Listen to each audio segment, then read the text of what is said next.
something James hadn't seen in so long, he'd almost forgotten what it looked like. It was small, fragile, but it was there. Lucas turned back to Max and pressed his hand once more to the bars. Max leaned in again, eyes half closed, as if savoring the warmth of something that didn't hurt. A long silence passed between them. Then James stood and faced the volunteer. "What do we need to do?" She blinked. You want Max?" James nodded. "He's the one." Later that afternoon, paperwork was signed. A worn blanket was gently draped over Max as James carried him to the truck. Lucas sat in the back seat, waiting. Max was lowered beside him, and Lucas, without hesitation, rested his hand on the dog's massive paw. James started the engine. In the rearview mirror, he watched his son lean in and place his head gently against Max's shoulder. No words were spoken, but for the first time in a long time, James didn't feel the silence was empty. For the first time in forever, it was full of something else. Understanding, trust, the beginning of something neither of them could name, but both already knew. They had found it. The boy who didn't speak, the dog who didn't bark. But somehow, in the space between them, everything that needed to be said was heard. The first night home was quiet. Not the kind of quiet that made a house peaceful, but the kind that lingered in corners, clung to the wall, filled spaces with something heavy. James unlocked the door and stepped aside as Lucas led Max in gently. Pitbull's paws clicked against the hard wood floor with a hesitant rhythm, his body low to the ground, his tail uplifted. The house smelled unfamiliar to him: wood polish, old fabric, a faint trace of citrus cleaner. But more than that, it felt still. Too still. Lucas walked ahead, his small backpack bouncing softly against his back. On one of the zippers, a tiny silver bell chimed faintly with each step. A last-minute idea James had thought might help Max track the boy more easily. Max's ears twitched at the sound. He followed, slowly, cautiously, a tremor in his hind leg more noticeable after the ride. James watched from the doorway, unsure whether he felt nervous, hopeful, or just tired. Lucas led Max to the den, a warm room with a low couch, a faded rug, and a pile of old blankets. The boy didn't say a word. He didn't have to. He knelt, patted the rug once, then sat cross-legged beside it. Max looked at him, unmoving for a beat, then stepped forward and carefully lowered himself onto the blanket, curling into a slow, weary coil. Lucas reached into his backpack and pulled out a small notepad and pen. He scribbled something, tore off the page, and handed it to his father. "He can sleep here tonight," the note said. James read it, nodded, and knelt beside them both. "We'll keep it warm for him." Lucas offered a small smile, brief but real, and then slid his hand across Max's back.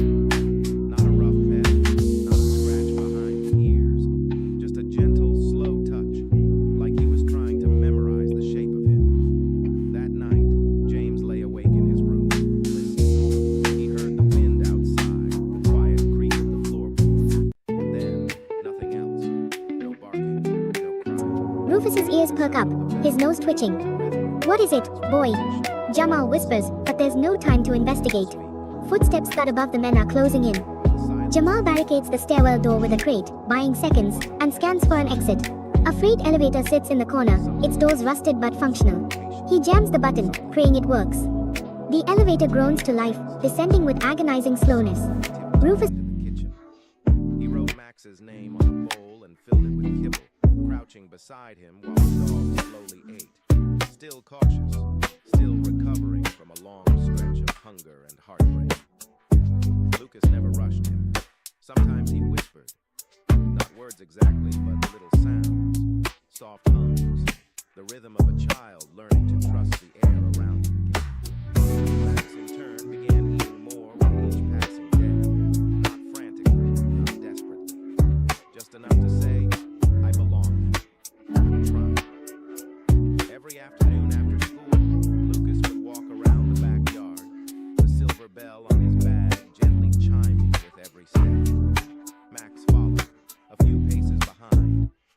to the sound like a compass to north. Lucas took slow laps around the yard. Pausing now and then to kneel and scratch Max behind the ears, or press a hand against his chest. Sometimes James watched from the kitchen window, arms folded, coffee cooling in his hand. He still wasn't sure how all of this was happening. He had adopted Max for Lucas to help the boy heal, but somehow it felt like Max was healing both. James hadn't realized just how quiet the house had been until this other kind of quiet replaced it. Not silence, but calm, presence, togetherness. There were setbacks. Of course there were. Max flinched at loud noises. He avoided the sound of a vacuum. He barked once, hoarse and panicked, when a neighbor's motorcycle roared too close to the yard. Lucas was happy, unsure what to do, but then gently reached for the bell and gave it a soft jingle. Max turned his head. Lucas crouched down and patted the ground beside him. Max lay slowly until his body was beside the boys again. No one said a word. But Max lay down, exhaled, and closed his eyes. One night, as cold rain tapped against the window, James walked past Lucas's room and noticed the light still on. The door was slightly ajar. He peeked in and froze. Lucas was curled up in bed, the blankets pulled up to his chest. Max lay beside him, pressed close, his chin resting gently on the boy's chest. Lucas's hand rested on Max's head. But what stopped James cold was the boy's breathing, shallow, rapid, and uneven. James started forward and stopped as Max stirred. The pit bull lifted his head just slightly and nudged Lucas's chin. Then, very gently, he laid his head back on the boy's chest, this time directly over his heart. Lucas's breathing slowed, his body relaxed, and James, still standing in the hallway, felt a tightness in his throat that hadn't been there in years. That moment changed something. From that night on, Max was no longer just a rescue. He became a fixture in Lucas's life, a partner, a shadow, a guardian. Lucas began to draw again. He drew Max lying in the sun, Max chasing butterflies, sleeping with his snout pressed into Lucas's pillow.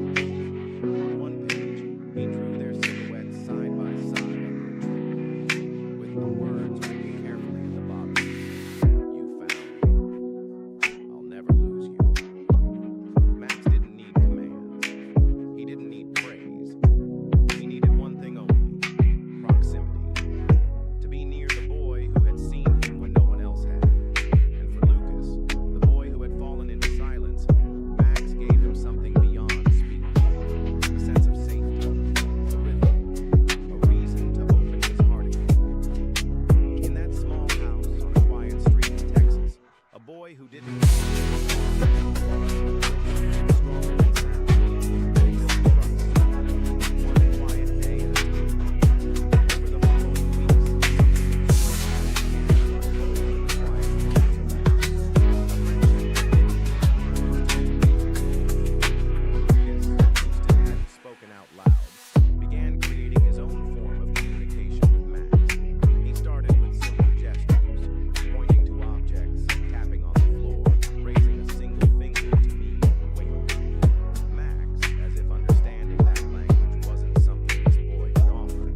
Both of them were covered in dust and dirt, but they were smiling. Him with his eyes, her with her whole face.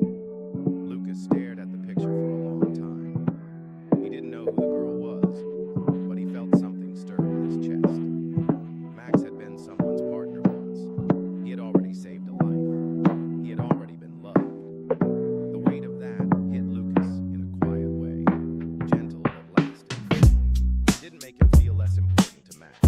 It made him feel honored to be chosen next. He taped the photo above his desk, beside his sketches. Each morning after that, he would glance at it before heading off to school.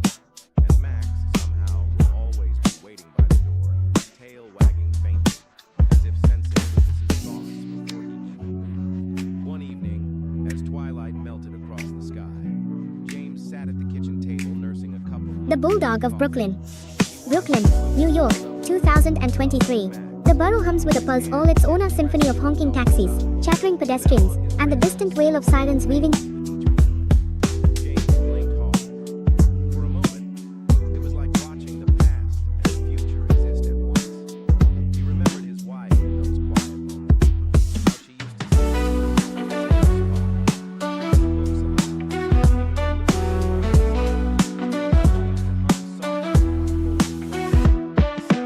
Through the crisp autumn air. Williamsburg's streets are a kaleidoscope of graffiti-splashed walls, artisanal coffee shops, and bodegas that never sleep. The scent of fresh bagels mingles with the tang of street cart hot dogs, and every corner buzzes with dreamers, hustlers, and eccentrics who call this chaotic patchwork home. In the heart of it all, on a sun-dappled stoop on Bedford Avenue, sits Rufus, a bulldog with a face like a crumpled leather wallet and a personality bigger than the Brooklyn Bridge. Rufus isn't just any dog. His brindle coat gleams under the morning light, and his stubby legs carry with the swagger of a prize fighter. His jowls droop low, framing a tongue that lolls out like a pink welcome mat. the echo of love still alive, a rhythm of trust being rebuilt, But- the quiet whisper of healing taking root. And in the center of it all, between the boy who still hadn't spoken, Jamal's not naive enough to think they're in the clear.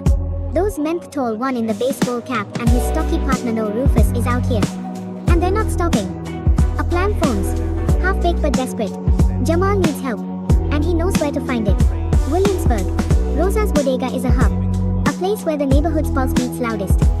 If anyone's heard whispers about red hook lamps, it's Rosa or her network of gossipy regulars. Plus, the bodega's got a back room, a safe spot to regroup. The trick is getting there without being spotted. The L train's too exposed, and walking's a gamble with that SUV prowling. But Brooklyn's got its own arteries, sallies, rooftops, shortcuts only locals know. Jamal's got no choice but to roll the dice. They move fast, sticking to the shadows. Red Hook's industrial sprawl gives way to Bushwick's gritty charm. Then Williamsburg's neon glow. Rufus, for all his chunky glory, keeps pace, his stubby legs churning, his snorts a steady rhythm. Jamal's sneakers slap the pavement, his eyes darting to every parked car, every stranger's face. The city's alive, bar hoppers spilling onto sidewalks, a street artist tagging a wall, a too soft enough. Max, resting in his usual spot near the back door, lifted his head and stood. Though his limp remained, he never hesitated when Lucas called. They crossed into the woods with practiced ease. Lucas followed a narrow trail that wove through tall grass. Max followed close, nose to the air, occasionally nudging Lucas's head in quiet reassurance that he was still there. Half an hour into the walk, something caught Lucas's eye, a glint of light, reflecting off something near the edge of the trees. He paused, narrowing his eyes. A shallow dip in the ground led to what looked like a small, rocky alcove just beyond a muddy slope.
held stiff, muscles tense. Lucas reached for his backpack, which had landed nearby, half submerged. His fingers brushed against the side pocket where the emergency whistle James had given him was tucked away. His hand trembled, and the whistle slipped beneath the surface, lost in the mud. Max barked again. Then something in him changed. Tôi cười chớp nhoáng với một anh cảnh sát. Turned into a low growl, not of aggression.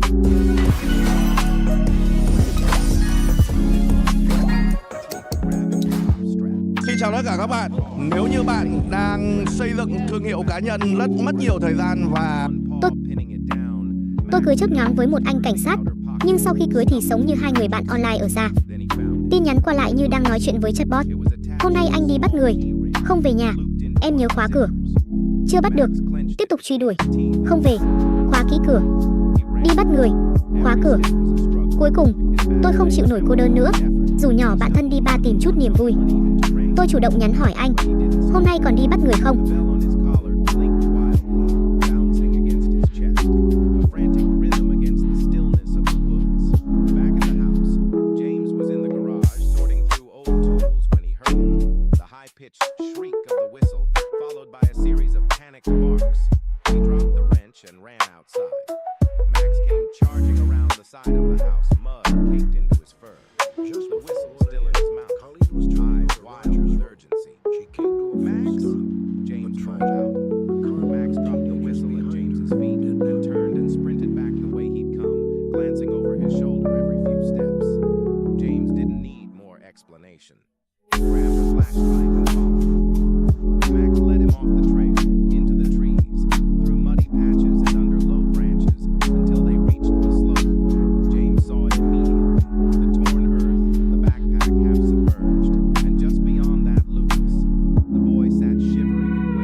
Unsolved mysteries.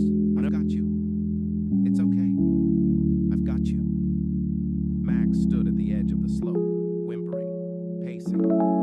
Then, without hesitation, he began ringing the bell on his collar by shaking his head. The sound emerging, rhythmic, his own signal. Then slowly, James turned his eyes. Good boy, James whispered, voice cracking. You found him. You saved him. Lucas, now wrapped in his father's arms, leaned into his chest. Max stepped to the edge and let out one final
The Bulldog of Brooklyn. Brooklyn, New York, 2023. The borough hums with a pulse all its own symphony of... Max saved me. Tears welled in James's eyes before he could stop them. He reached for his son's hand, gripping it tightly as his throat closed up. You spoke, he whispered. Lucas, you spoke. The Bulldog of Brooklyn. Max padded forward Brooklyn, slowly. New York, 2023. The borough hums with a pulse all its own symphony of honking taxis, chattering pedestrians, and the distant wail of sirens weaving through the crisp autumn air. Williamsburg's streets are a kaleidoscope of graffiti-splashed walls, artisanal coffee shops, and bodegas that never sleep.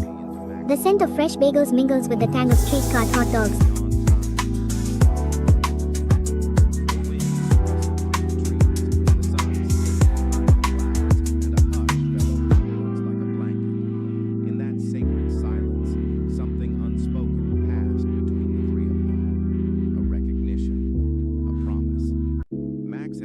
Saved a boy from the cold and the mud. He had brought his voice back. He had reminded him that the world was still listening. James sat beside them, eyes full of tears, hand on his son's shoulder, watching as Max lowered his head and rested it on Lucas's chest, right over his heart. It wasn't a show of celebration. It wasn't the excitement of a hero returning home. It was something deeper. It was Max saying, "I'm still here." And Lucas, still holding Max's fur, still trembling from the chill, closed his eyes and let out a long, slow breath. A breath that, for the first time in nearly a year, wasn't weighed down by fear. Later, when James carried Lucas back through the woods, Max walked alongside them like a soldier guarding royalty. His limp was more pronounced, his body caked in mud, but he never left Lucas's side. The bell on Lucas's wrist jingled softly with each step, and Max's ears twitched at every chime, making sure the boy was still with him. James didn't speak. He couldn't. His throat still burned from the moment that had just passed. It wasn't until they reached the backyard and James set Lucas down on the porch that he found his voice again. "You're safe now," he said gently. Lucas A meeting, a string of gigs, and a cat who's more than a musician, his guardian, his miss His lips parted again. "He heard me," of Memphis. Lucas said, In the sultry barely heart of... more than a breath. Even when I couldn't speak, James knelt beside him. He always did. They sat there for a long while, wrapped in blankets. Max curled at their feet, his breathing slow and steady. Neighbors began to appear after the commotion. Someone had heard the barking and called for help. Lights flickered on, voices filled the street, but none of it mattered. Not in that moment, because in that small backyard, under a graying sky, a boy had found his voice. The Bulldog of A Brooklyn. father had found his son again. Jamal catches snippets of conversation. Once discarded, once forgotten, had become something more than a hero. He had become the bridge between silence and sound, between despair and hope. They called it the voice of loyalty in the weeks that followed. The story spread through the neighborhood, then the town, then further, about the boy who hadn't spoken for nearly a year, and the old pit bull who brought his voice back without a single bark. But to James and Lucas, it wasn't just a story. It was the moment everything changed, the moment silence broke. And in that stillness that came after, the peace, the gratitude, the love, Max simply lay beside them, as if he'd known all along that this was what it was meant for. Not just to save a life, but to bring it fully back to the surface. Years passed gently, like pages turning in a well-loved book. Lucas grew taller, stronger. His voice, once hidden behind silence, grew steadier. He spoke with ease now, quietly, thoughtfully, but firm. His eyes, once downcast and uncertain, now held a quiet fire, a calm assurance that came not just from growing up, but from having been loved deeply, without condition. Through all those years, Max remained by his side. Though his body aged, his legs stiffer with each passing winter, his coat more silver than gray, his steps slower and shorter, Max Max never wandered far from Lucas. They moved through life in quiet rhythm. Lucas went to school, made new friends, joined art clubs, read books out loud in the living room. Max would lie nearby, head resting on his paws, ears twitching at the sound of his boy's voice, the same voice he had once helped return. James, too, changed in his own way. The weight he'd carried after losing his wife softened over time. In the quiet moments, watching his son laugh or seeing Max's tail thump lazily against the floor, he would feel something like healing. The house that had once echoed with grief had become a sanctuary, a place stitched back together by the presence of an old dog and a quiet child who once couldn't speak. Then, one crisp autumn morning, the kind where the air feels cleaner and the sun shines with a softer golden hue, Lucas woke as usual and reached down to where Max always lay beside his bed. But Max didn't stir. His body was still warm, his fur soft under Lucas's palm. But there was no rise, no fall of breath, just a deep, perfect stillness. Lucas sat there for a long time. He didn't cry, not right away. He simply placed his hand gently over Max's chest, the place where he had once felt that steady heartbeat when he was scared, and listened to the silence that now lived there. It was not a silence of fear or emptiness. It was the quiet of peace, the kind that Max had always given him. Later that day, Lucas and James wrapped Max's body in his favorite blanket. Together, father and son dug a small grave beneath the tall pine tree in the backyard. The one Max loved to nap in They placed beside him a few sacred items that told his story. The old K9 badge from his rescue days, the silver bell Lucas used to wear on his wrist, a worn photo of Max with the girl from long ago, and one of Lucas's sketches. Max, drawn with gentle pencil strokes, wearing a pair of angel wings. On the smooth stone that marked his resting place, Lucas carved the words, Max. He didn't bark much, but he saved us all. In the days that followed, the house felt different. Not empty, but quieter. Like something had shifted again. Lucas still walked the woods behind their home, still sat on the back steps with his notebook. But Max's absence lingered in the corners, in the soft thud, in the missing weight of the boy's bed. 1 week later, a letter arrived from the shelter where they had first heard of Max, a new pup had come, a young pit bull, rescued from a nearby construction site. Friendly, healthy, full of energy. They had remembered Lucas, remembered Max, and wondered if maybe the boy who once gave a forgotten dog a second chance might be willing to do it again. Lucas and James didn't speak much on the drive back to the shelter, but when they arrived, the staff led them to a small playpen where a clumsy, wide-eyed pup stood wagging his tail furiously, ears too big for his head. Lucas knelt down, and the puppy ran straight into his arms. They named it Echo. That night, Lucas had a dream. In it, Max was younger again, running beside him through fields and tall grass. The sky was endless, wind soft.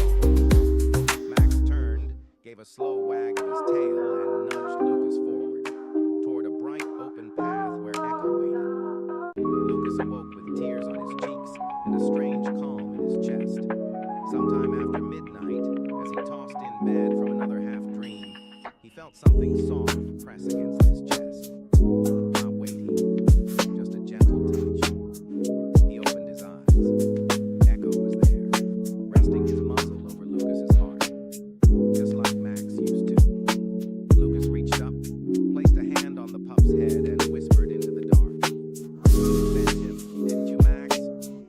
From the nightstand, a little silver bell, now tied to the corner of a photo frame, jingled softly as the wind stirred through the open window.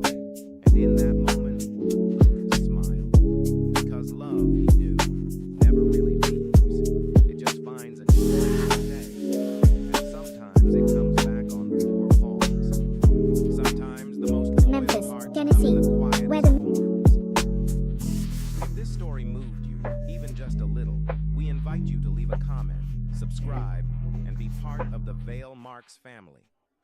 Every single video brings us closer to our dream of reaching 1,000 subscribers. A milestone that fuels our passion to keep creating meaningful, heartfelt content that honors stories like this one. As Maya Angelou once said, people will forget what you said, people will forget what you did, but people will never forget how you made them feel. That's the essence of this story, and of every video we craft. This isn't just a video, it's a reminder that love never truly dies. It just finds new ways to return. Thank you for watching, thank you for feeling, and thank you for believing in the power of stories that leave a mark on the world and on the heart. The Children's Place is proud to support Faith Radio. A place to grow. The Children's Place. Logo is also made possible by a ready-to-learn television cooperative agreement from the U.S. Department of Education through the Public Broadcasting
And shade. Their roots hug the soil and hold it in place. They drink up rainwater from the ground and recycle that water back into the air. And they make great homes for animals too. Owls like them because they can hole up in a room with a view. And since the owl's color matches the trees make good hiding places for owls. For other birds, trees have built-in restaurants where they can dine on fresh bugs under the bark. Taking home a bite for the kids is convenient since birds nest in trees and their family is close by. Sometimes bees, hornets, and wasps make nests or hives in trees, usually up high, clinging to a sturdy branch. And as a tree frog Couch, a chipped coffee table littered with crumpled sheet music, and a battered fender. toes are like suction cups, so you stick to the bark and leaves.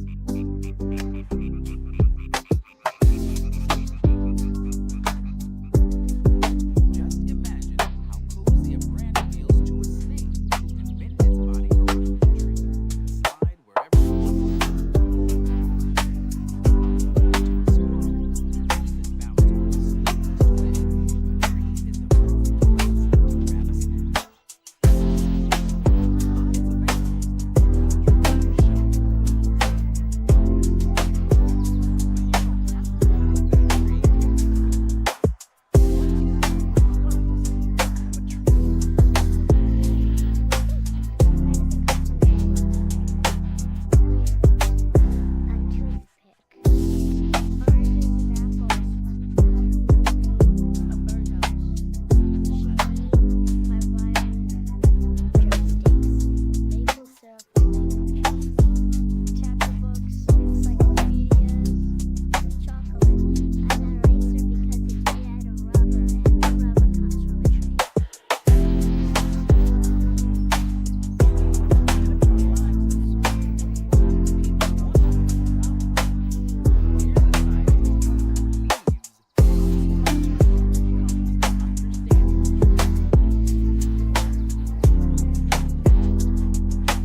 country heart of Memphis, Tennessee, where the Mississippi River hums its ancient blues and Beale Street pulses with the ghosts of jazz.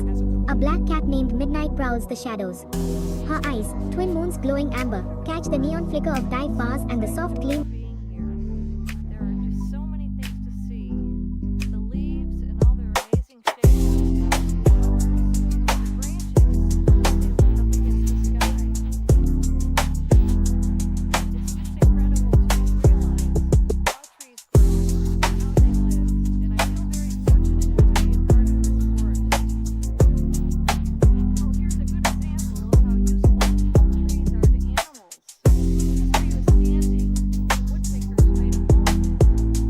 When they left, some squirrels moved in, and the tree obviously fell over, leaving some of their nuts still in the hole. Well, it's one thing to study the forest from the ground up, but man's particular interest is in the treetops. And the only way to get there is to go up, way up. So she straps herself into safety equipment and climbs a special ladder she built to take her there.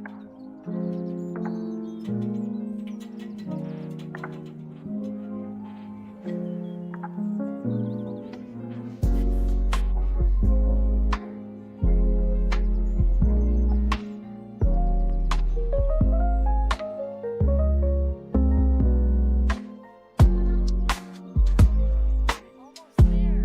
It's a long climb, but it's worth it. Midnight, the cat of Memphis.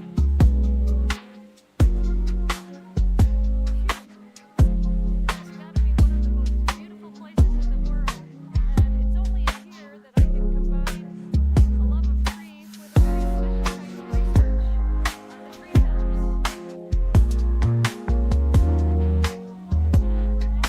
75 feet above the forest floor.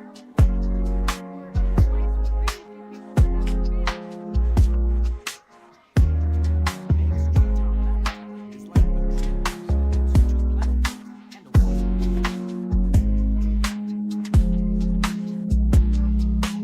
Everything is securely bolted into two strong oak trees in such a way that it won't hurt the trees and will keep the scientists safe. It may look kind of rickety, but it's really very strong, and to Meg, it's a dream come true.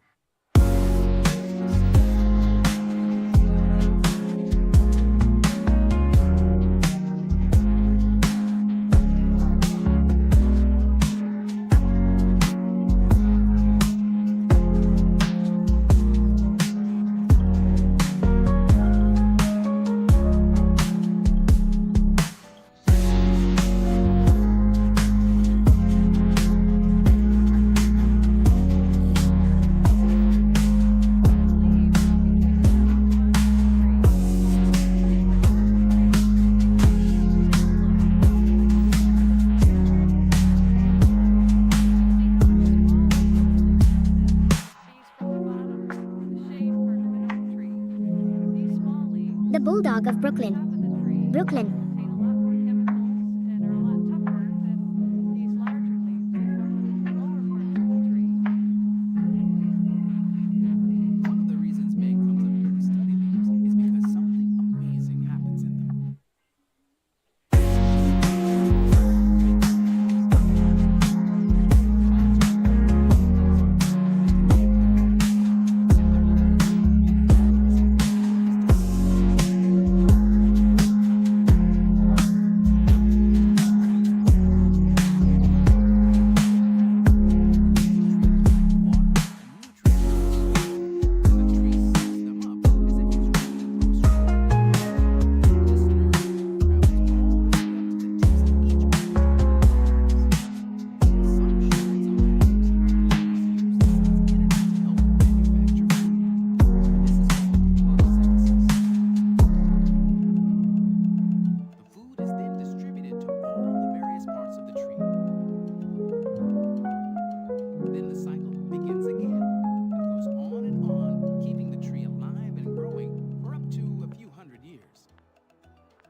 long after the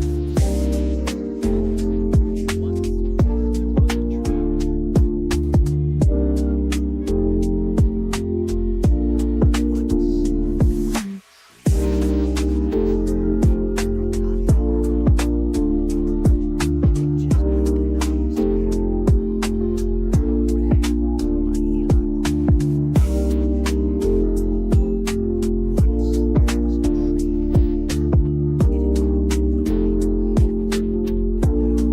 It was growing old. Dark clouds swept across the sky. Rain fell. Thunder roared. And a lightning bolt split the tree in two. A woodsman came upon the broken tree and sawed it down so that only the stump remained.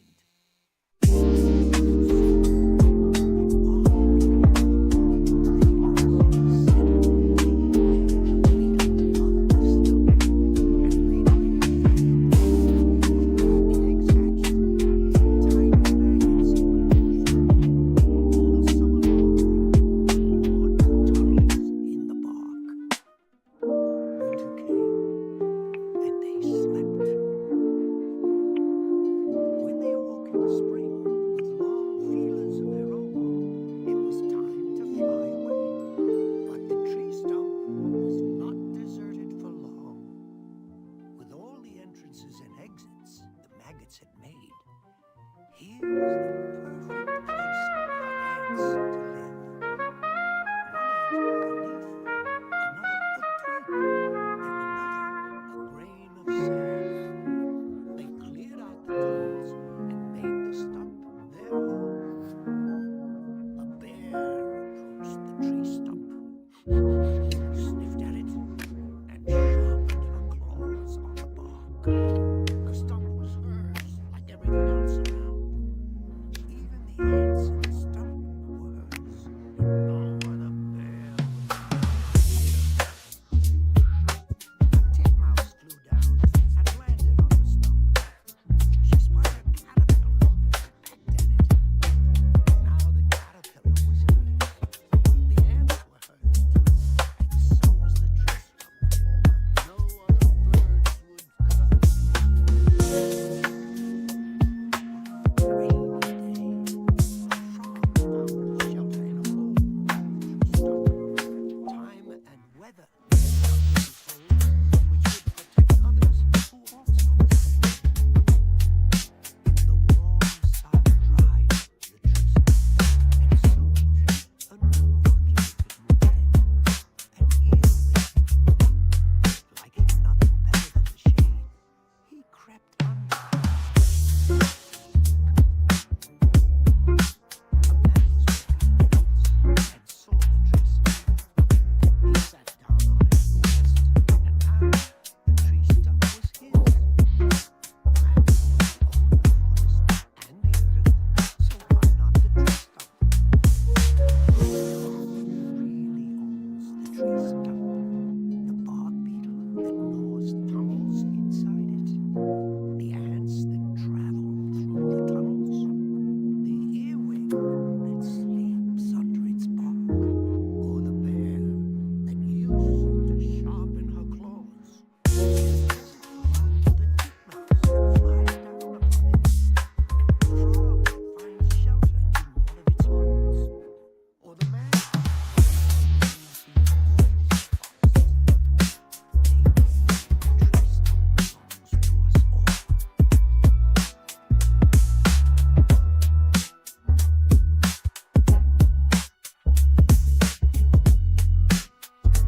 tree stump gets older and older. The sun warms it. The rain cools it. Soon it begins to rot.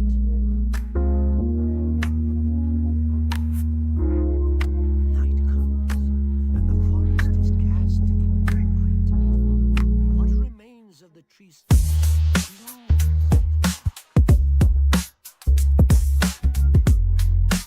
Now the tree stump is gone. A new tree has grown in its place. The tree belongs to us all.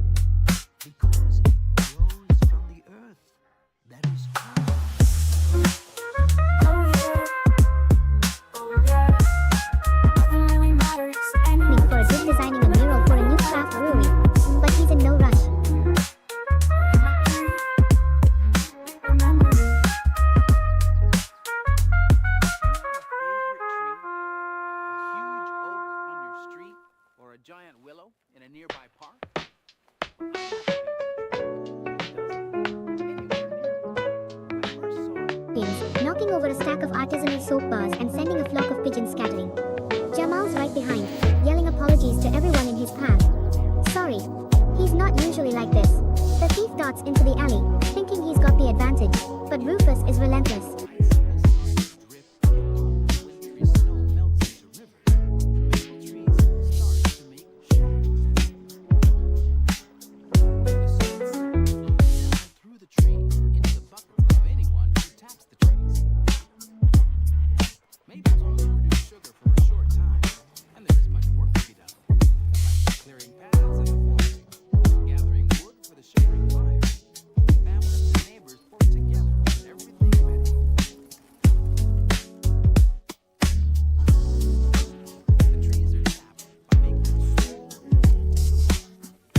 The hole does not harm the trees. It's placed in a hole and poured in until it's nice and tight. This bucket is hung under the spout, and the lid is placed on top to keep out rain and snow.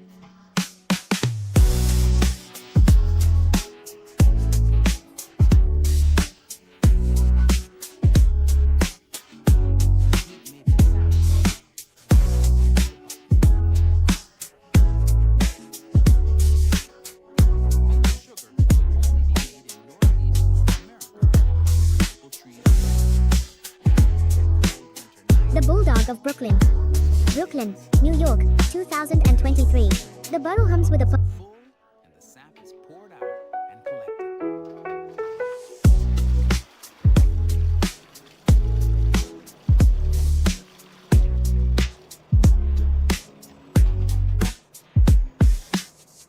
Midnight, the Cat of Memphis. In the sultry heart of Memphis, Tennessee, where the Mississippi River Sugar house, where it's boiled over fire until all the water evaporates. Maple syrup. Sugar time of year, the fire is burning, every sugar piece, the steam evaporates, and the sound of hot bubbles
New York, 2023. The borough hums with a pulse.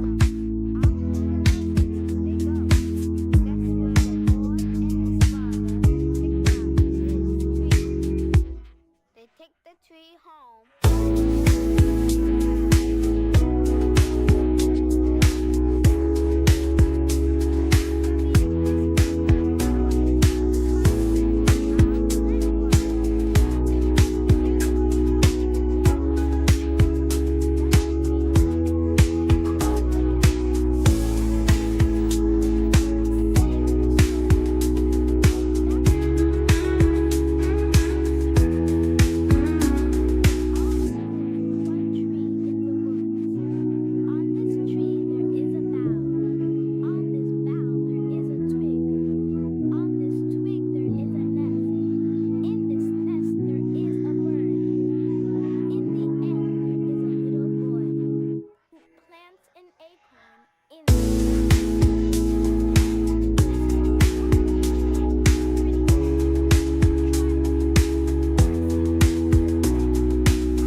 The glowing fissures in the earth, Rusty's impossible leap into the abyss, and his triumphant return with the crystallite was too much to process, too vast to contain.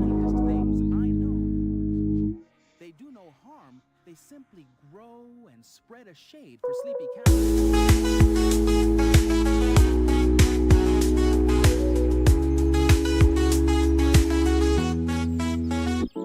They give us fruit and leaves above, and wood to make our houses out. Leaves to burn on Halloween. And in the spring, buds are green.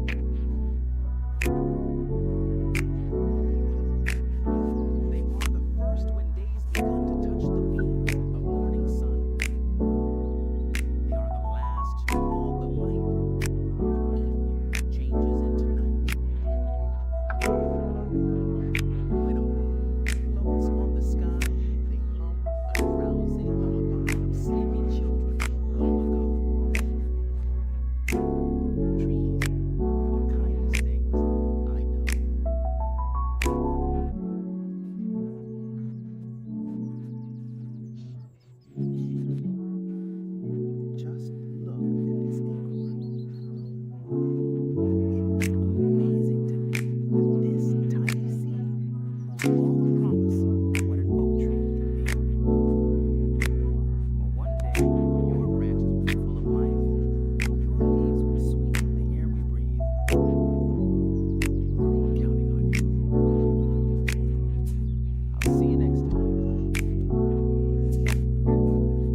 Mia, it's too dangerous.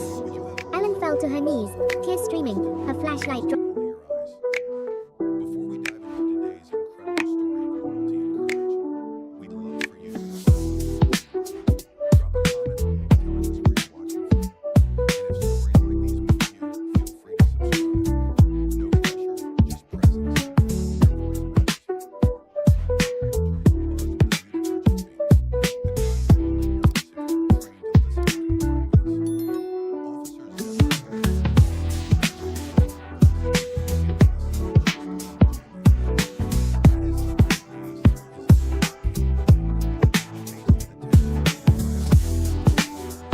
kind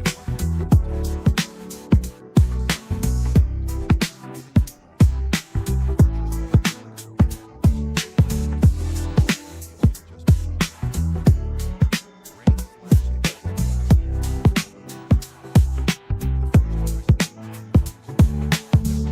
you're trained to listen to heartbeats. Zephyr dropped to a knee, one hand brushing Ace's fur. Steady, grounding. You feel it too, don't you? Ace's dark amber eyes locked onto his, a silent confirmation more powerful than words. The early boarding announcements crackled through the last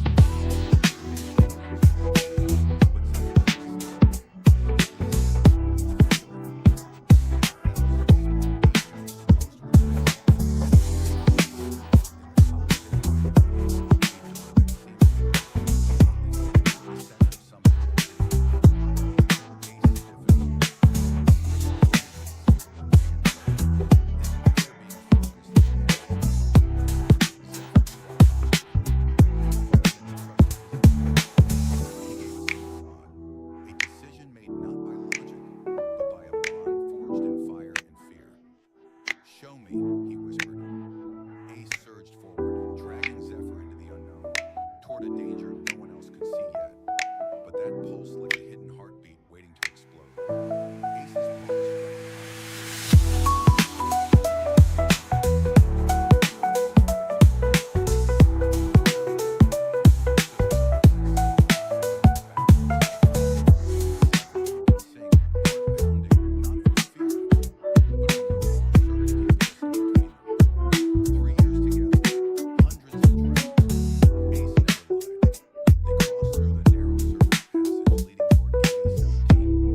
chartered flight waited. A Boeing 737 that should have been just another transport, just another day. But nothing felt normal anymore. Up ahead, Captain Dorian Crowthorne stood at the jet bridge, papers in hand, checking his watch with a tight frown. Pressure hung in the air, thick, metallic. Officer Vexen, is there a problem? He asked. Was this just a dream, or is it reality? Falling through life, trying to break free. Open your eyes, look up to the sky. I'm just a lost soul, no one stands by my side. Brushed his fingertips along the ledge. Slight give, fraction too loose, his breath caught. They tried to hide it. Before he could try further, a boarding announcement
Zephyr braced himself, then pried the panel free. A hollow space yawned open behind it, deeper than maintenance specs allowed. At first it looked empty, just darkness and a tangle of wires. But Ace didn't know.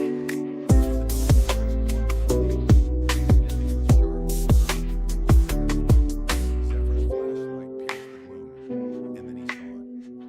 Not an explosive, not a device, but a glint of fabric. In the sudden movement of breath, a figure, curled impossibly in a loop, limbs contorted into angles no human body could. A man, he had a venomous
Nothing compared to what they had just narrowly survived inside.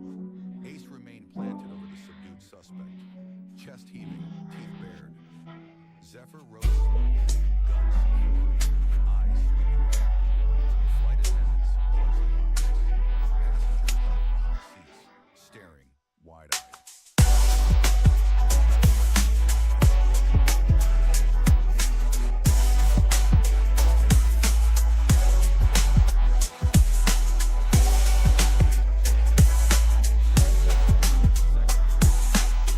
Cabin secure for now.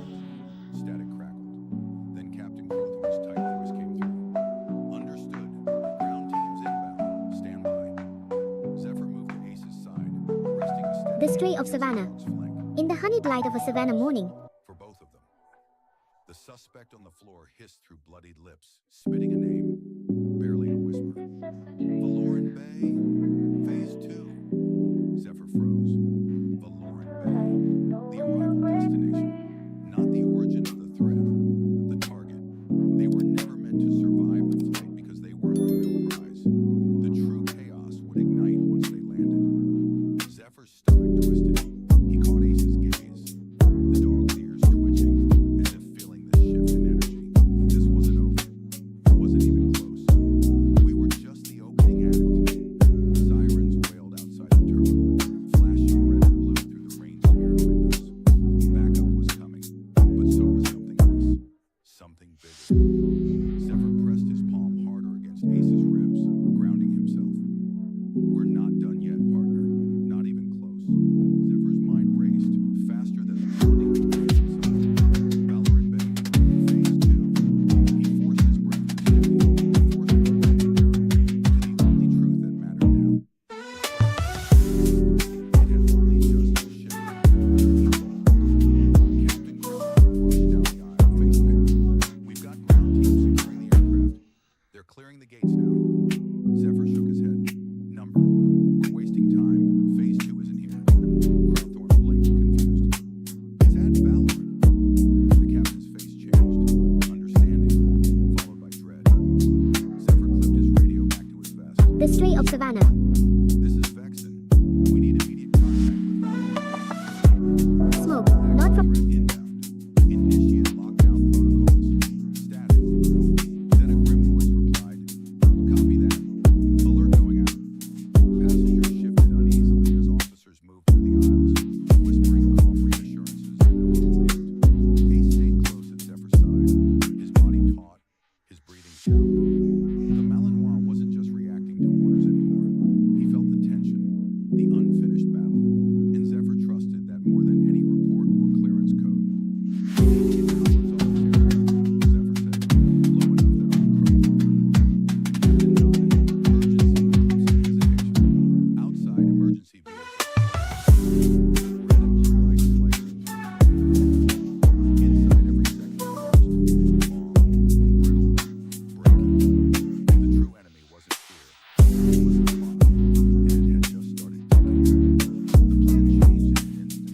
No grand announcements, no sirens blaring through the terminal. Just a silent cascade of movements. Sharp, purposeful. Zephyr motioned to Captain Crowthorne. We disembark now. Quiet, fast, minimal exposure. Ace flanked him, head low, muscles coiled, eyes darting across the growing chaos beyond the windows. Outside, rain hammered the tarmac. Emergency crews moved with coordinated urgency, creating a shield between the aircraft and the world beyond. Inside, Zephyr and his team ushered James Collins forward.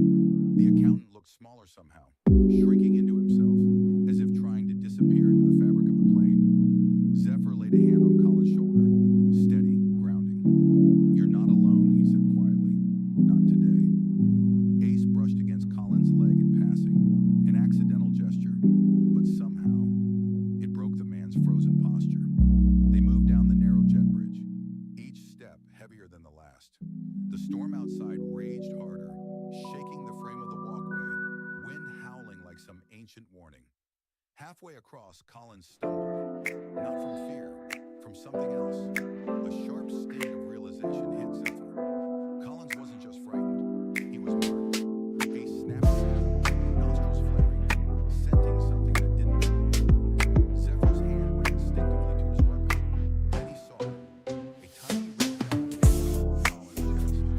Laser sight, hidden somewhere in the storm beyond. The sniper waited. This evacuation wasn't their escape.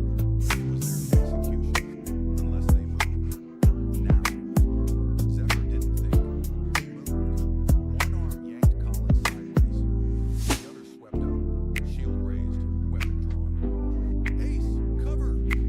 The German Shepherd reacted instantly, pivoting to block the exposed angle with his own body, muscles moving, the ground vibrating below the jet wings. Time flashed. A single heartbeat stretched into freedom. The red dot skittered. Zephyr's shoulder. The sniper had adjusted. It was gone. No more guessing. The next breath was Zephyr didn't flinch, didn't blink. If someone has to take it, let it be me. He took another step, keeping himself between Collins and the unseen threat, aiming for somewhere restored. Passengers behind the glass frozen, faces blurred, hands pressed helplessly against the windows. Not yet. The sniper was waiting. Kill. A mistake.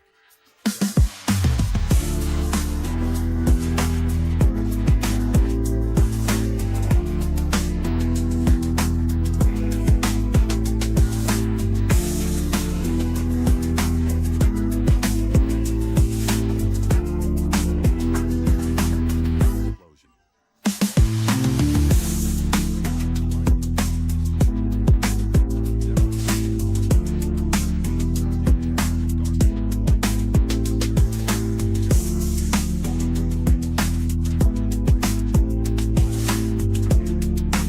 They burst into the waiting arms of tactical units.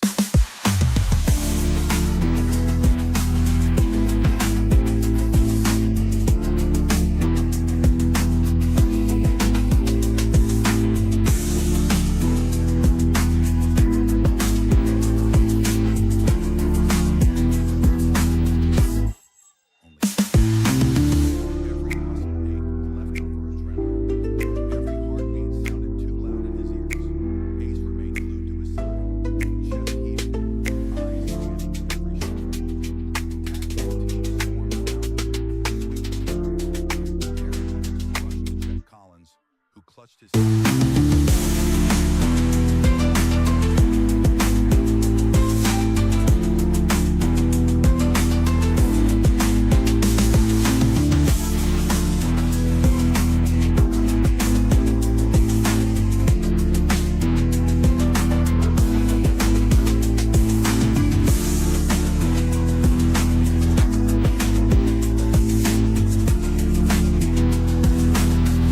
Zephyr knelt beside Ace, running a hand down the German Shepherd's damp fur, grounding both of them. "You were perfect," he murmured, voice cracking. Ace pressed closer, a silent anchor in the world underneath him. Then a buzz in his earpiece. "Vexen, urgent. We pulled surveillance from Overwind. Two men matching the description of the cockpit intruder were seen, but only one." Insistent sound beneath the storm's din. Zephyr's What the hell is that? meaning? Anyone's still loose, and Valoran Day is still the target. The realization slammed into him like a fist. Everything they survived, every bullet dodged, had been a decoy. The real storm was still coming. Zephyr rose, eyes narrowing into the distance. Ace stood too, ready, unshaken, and somewhere beyond the horizon, the enemy waited, smiling. Orders snapped through Zephyr's earpiece. Coordinates, clearance codes, fragmentary intel. None of it mattered. All he needed was Ace. They moved together across the rain-slicked tarmac, a silhouette of man and dog against the flashing lights of the shadows. Ahead, Valoran Bay's stretched, half shrouded in mist, perfect for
already too late.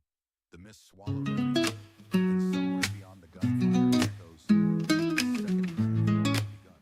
The shot echoed into the mist. Then silence.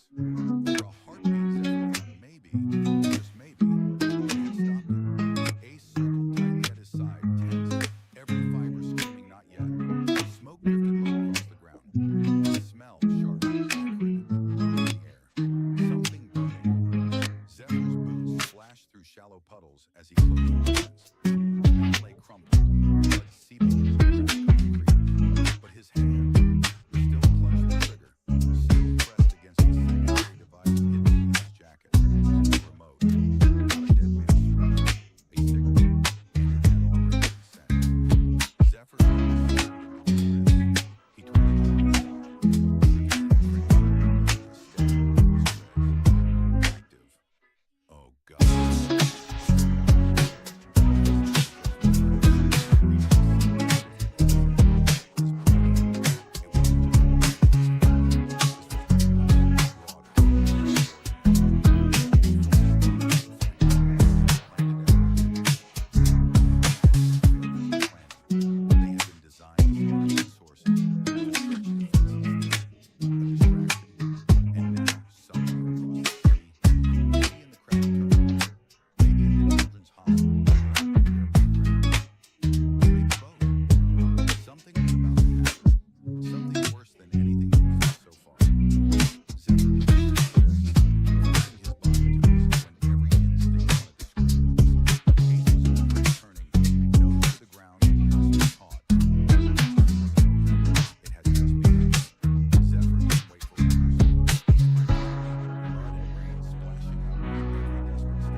savannah. In the honeyed light of a savannah morning, where the Spanish moss draped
wasn't just illegal, it was not once,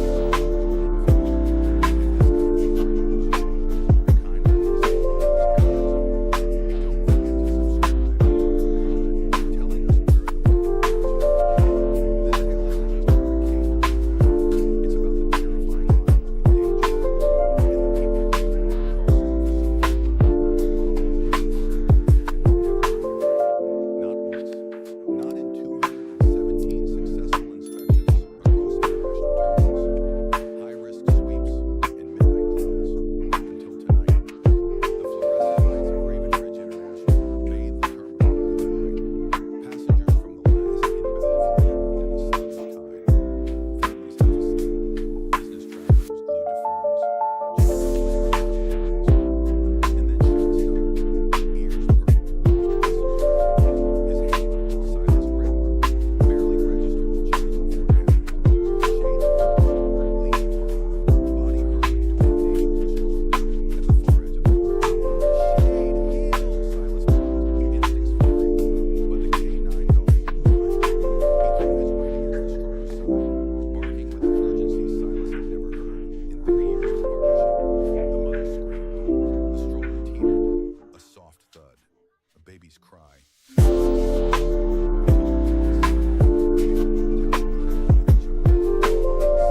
Not yet, but someone can. Guilt. I understand, he said gently. You're scared. He didn't respond. Her silence screamed louder than she did. He didn't care. Peeling back the last baby seat. In the results, motoring teeth. Stuck, like a secret you never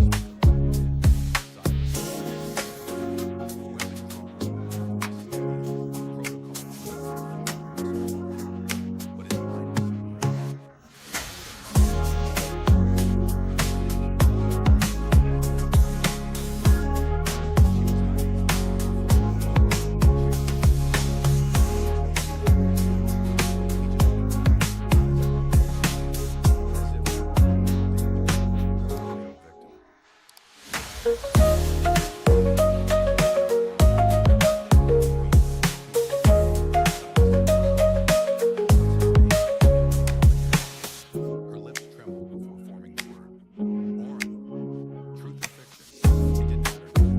Not the shade, not the size. The voice that realized something was wrong. Silence was gentle, running aside the rain blanket. And that's when he noticed. His torso barely moved each breath. His neck strained against something unseen. Shade gave her a whine. Not a signal, not a defiance.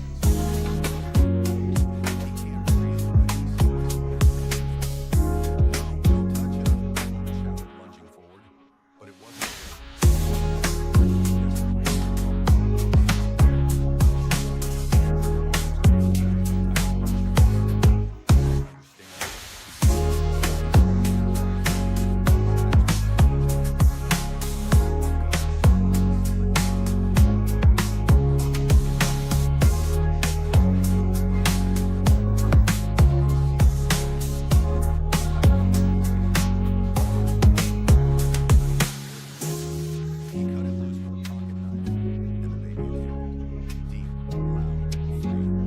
And then, for the first time, cried like he should have cried first. Shade exhaled softly. Sighed.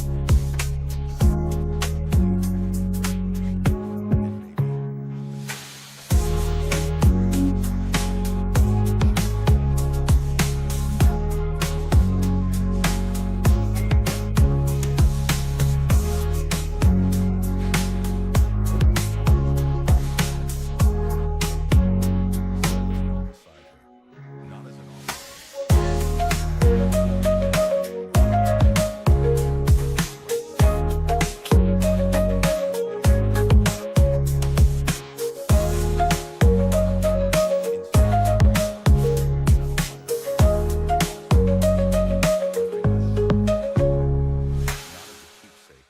But a surrender. Everything you need to know is in here, she whispered. Silas took it, confused, until he threaded it in his hand. A tiny seam, a hinge, hidden tech. He pried it open and found Duke's Vigil in Dallas. In the heart of Dallas, Texas, where the skyline shimmered under the relentless summer sun. to survive long enough to do more. I'm not who my passport says I am, she said. My name is Lyra Asheville. And that man, he's not just dangerous. He owns people, systems, silence. She wasn't smuggling a weapon. She was smuggling evidence, and a child, and herself. Silence exchanged a glance with Shade. The dog's stare was still. No, not prey, not predator,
followed, a few steps behind, steady as ever, though even he seemed quieter now. Outside, the sky had begun to shift. That uncertain hour just before dawn, when everything looks like either the beginning or the end. I used to hear helicopters and think it was him, Valera said suddenly, even oceans away. Silas slowed. He didn't ask what she meant. Some ghost didn't need names anymore. She looked at him. You think I'll get to keep Elias? He met her gaze, no hesitation. We're not just building a case. We're building protection. And history's on your side this time. She exhaled, the kind of breath that empties years. Then a twist, subtle, quiet, and sharp. From the far end of the corridor, a man in a gray suit turned the corner, hands in his pockets, casual, controlled. But Silas knew danger was on the floor. Shade's ears snapped forward. His stance changed. Not aggressive. Ready? Get behind me, Silas said low. Not in fear, in recognition. That's him. Not a name, not a scream, just confirmation. But Silas to catch him. His body turned slowly, one shoulder shielding Thalera, his other hand resting inches from his. The man in gray was still walking, slow, deliberate, like this was his airport. But what made Silas's gut twist wasn't the man's face. It was the smile, too calm, too early, too sure of himself.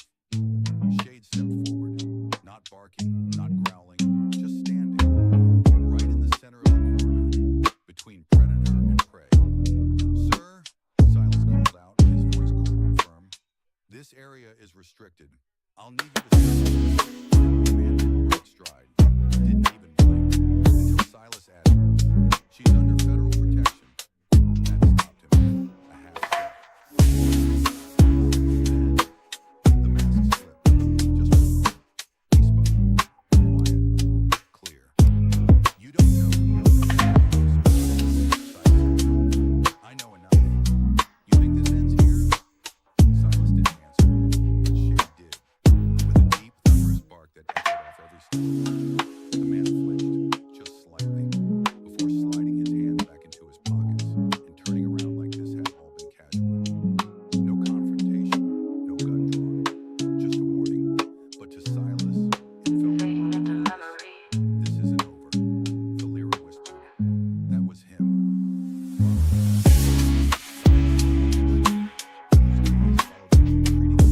Like a shadow that refused to die. We know what he looks like now, Silas said. Next time, we don't know. By the time backup arrived, Robert Keller was gone, vanished into the sterile sprawl of Raven International, like smoke through a vent. No boarding pass, no ID trail, just a smirk and silence that still rang in Silas's ears. But Shade hadn't forgotten. Neither had Thalera. She sat now in a private holding room, Elias asleep on her chest, one small hand curled into the fabric of her jacket like an anchor. Outside the glass, Silas watched, quiet, still, processing. He'd dealt with threats before, but this wasn't a threat. This was a system that let predators. The cat of Coeur Brevet Dusk with her still we ran the cross-reference. He holds dual passports, owns 2 airfields, and has shell companies in 5 countries. Homeland's had eyes on him, but never something this personal. Never a victim who lived long enough to hand us the key. Silas nodded slowly. Then let's make her the one who doesn't disappear. Brevin handed him a sealed envelope. Fast-track clearance. She and the child will be relocated within 48 hours.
like an uncertain. The library whispered something, not for Silas to hear, just for Shade. Thank you, maybe. She said, do you think you'll remember? Silas didn't hesitate. Yes, not your fear, your fight. They shook hands, but it wasn't final. It was final. Then determined. No second glances, no cinematic fade out. Just a woman walking toward a second chance. And Shade, he didn't follow. But as the vehicle pulled away, he sat down, ears up, eyes tracking, until the last shadow of their departure disappeared into dawn. Still, unmoving, like he was guarding the exit.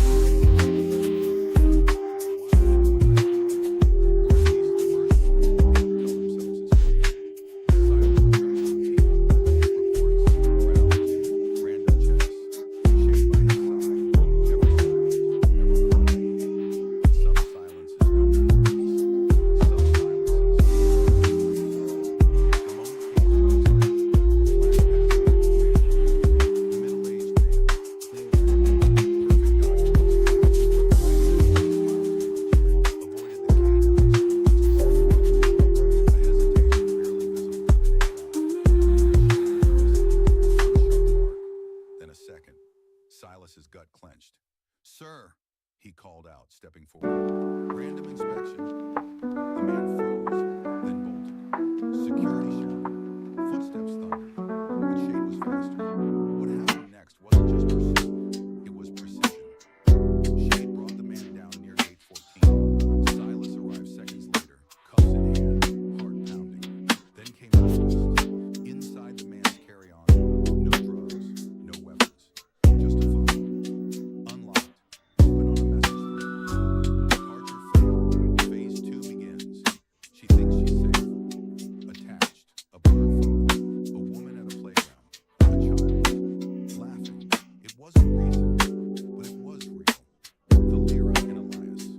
Silas stared at the screen. Not shock, not even anger. Resolve. He hadn't just sent them into protection.